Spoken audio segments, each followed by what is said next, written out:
د نجونو د تحصیل ځنډولو پریکړې په غبرګون کې د ننګرهار پوهنتون محصلانو لاریون کړی. سلام، وخت مو پخیر. پوره جزئیات په پښتو پلس کې وګورئ. د ننګرهار پوهنتون د طب پوهنځي محصلانو د طالبانو د لوړو زده کړو وزارت د هغه پریکړې په اړه لاریون کړی چې له مخې ښځینه محصلین یې پوهنتونونو ته د تګ اجازه نه لري. نن سهار نږدې 8 بجې سلګونه ښځینه او نارینه محصلان د طب پوهنځي په ودانۍ کې راټول شوي او د طالبانو له حکومته غواړي چې خپله دغه پریکړه بیرته واخلي. د طالبانو د حکومت د وروستۍ پریکړې پر بنسټ دوی نن ازموینې ته پرېنښودل شوې.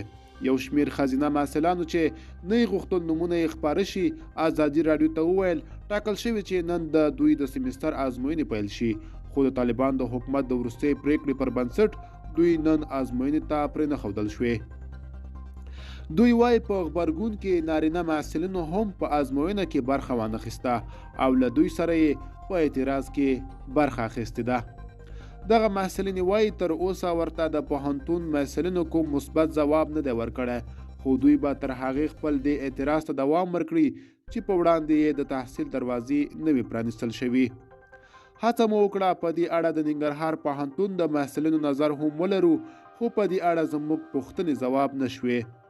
د نن ورځې د اعتراض عمده شعار یا ټول یا نه، یعنی یا به ټول تحصیل کوي او یا به نارینه محصلان هم خپل تحصیل سره خدای پاماني کوي.